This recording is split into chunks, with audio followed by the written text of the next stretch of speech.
Hello, this is Advocate Himanshu and welcome to all of you. UP controls of गुंडा act 1970 गुंडा act. ये video हम जो बना रहे हैं ये गुंडा एक्ट के ऊपर बना रहे हैं क्योंकि कुछ ऐसे मेरे पास कॉल्स आई थी, उन्होंने मुझसे कहा था कि सर आप एक गुंडा एक्ट के ऊपर बनाएं। तो बेसिकली जो गुंडा एक्ट है वो यूपी के अंदर 18 जनवरी 1971 को बनाया लागू किया गया था, जो गैजेट के अंदर पब्लिश किया गया था। गुंडा एक्ट बेसिकली होता क्या है? गुंडा एक्ट वो होता है जब समाज के लिए कोई एक आदमी या तो खुद अकेले या सामूहिक तौर से एक इस तरह का खतरा पैदा कर देता है, कुछ ऐसी गतिविधियों में संलिप्त होता है जिसमें समाज को लेके प्रॉब्लम और परेशानी हो सकती हैं समाज को, तो उसके ऊपर गुंडा एक्ट जो है लगाई जाती है। गुंडा एक्ट के अंदर क्या क्या चीज़ें आती हैं जो गुंडा एक्ट लगाते हैं, कौन गुंडा एक्ट लगा सकते हैं? गुंडा एक्ट जो लगाने के लिए जो एम्पावरमेंट दी गई है वो डिस्ट्रिक्ट मजिस्ट्रेट या एडिशनल डिस्ट्रिक्ट मजिस्ट्रेट को पावर दी गई है। गुंडा एक्ट लगाने जब लगता है तो उसके अंदर section 153, section 153 B, section 294 IPC में जो सेक्शन के अंदर जो अपराध हैं उनको अगर कोई करता है, हैबिचुअल ऑफेंडर है उस चीज़ को करने का, वो बार बार कर रहा है या कुछ इस तरह के अपराधों में उसका नाम है, उसकी गतिविधियां कुछ इस तरह की, तो उसके ऊपर ये लगाया जा सकता है। वुमेन ट्रैफिकिंग करते हैं, औरतों का देह व्यापार है, बच्चों का स्मगलिंग जिसे कहते हैं या वुमेन ट्रैफिकिंग उसको इंग्लिश में कहा जाता है, उसका व्यापार करते हैं, उसके ऊपर लग सकता है 3 साल की सज़ा एटलीस्ट। अगर उसने यूपी एक्साइज एक्ट 1910 अगर उसके अंदर 3 साल की सज़ा उसको हुई हुई है, या गैम्बलिंग एक्ट या जुआ खेलने के चक्कर में उसको पकड़ा गया है, या जुआ खेलते हुए या हैबिचुअली वो ये सब काम करता है, या आर्म्स एक्ट में सेक्शन 25, 27 और 29 अगर आर्म्स एक्ट के ये सेक्शंस उसके ऊपर लगे हैं तो उसके ऊपर गुंडा एक्ट लगाई जा सकती है। समाज के लिए वो अगर इतना डेंजरस है, उसकी रेपुटेशन समाज के लिए अगर ख़तरनाक है, तो उसके ऊपर गुंडा एक्ट गवर्नमेंट लगा सकती है, प्रशासन लगा सकती है।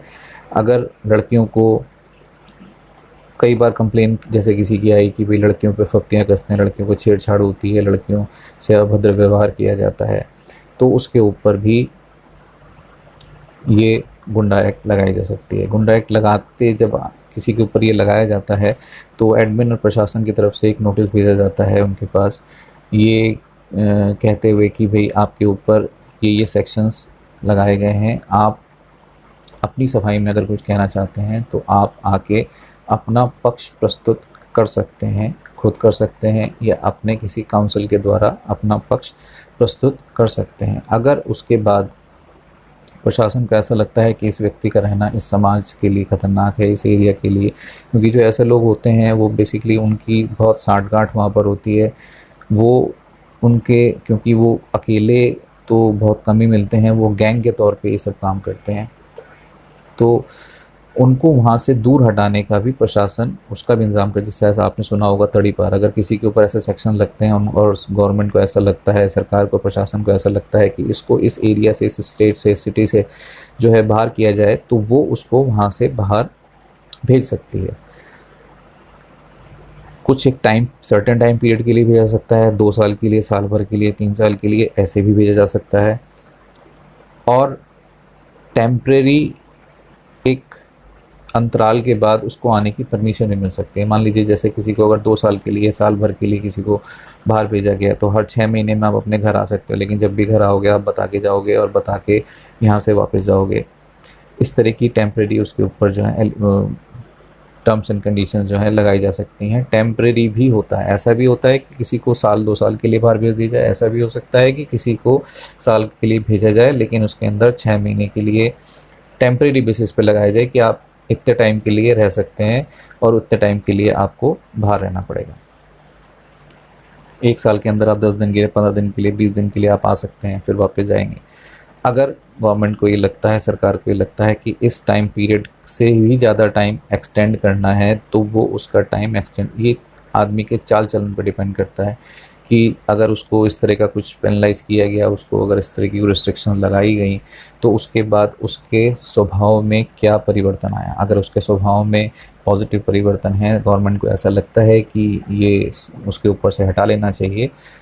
तो वो उसके ऊपर से हटा के उसको फिर आने की अनुमति भी मिल सकती है। और अगर ऐसा लगता है कि इसको और बढ़ाना चाहिए तो उस सेक्शन को और आगे एक्सटेंड भी किया जा सकता है। अब जिस पर्सन के ऊपर ये एक्ट लगाया गया है, अगर वो चाहे कि इस कार्रवाई के ख़िलाफ़, इसके विरुद्ध अगर वो अपील करना चाहता है, तो वो कमिश्नर, क्योंकि जैसे ये यूपी में एक्ट लगता है, यूपी में डिस्ट्रिक्ट मजिस्ट्रेट के ऊपर कमिश्नर होते हैं, तो वहाँ कमिश्नर, एक ज़िले के अंदर जो ज़िले के कमिश्नर होते हैं, वहाँ पर जाके वो अपनी अपील लगा सकता है और वहाँ पर भी उसी तरह से काउंसिल के थ्रू अपनी बात को कह सकता है।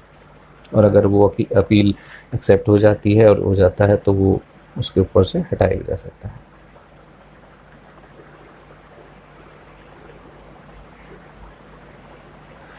तो ये वो सारे रूल्स है जो बेसिकली गुंडा एक्ट के लिए मोटी मोटी बात जो पता होनी चाहिए कि गुंडा एक्ट जो लगता है वो किस सूरत में लगता है, कैसे कैसे लगता है, और आप उसके लिए अगर आपके पास क्या क्या राइट्स हैं, आप कैसे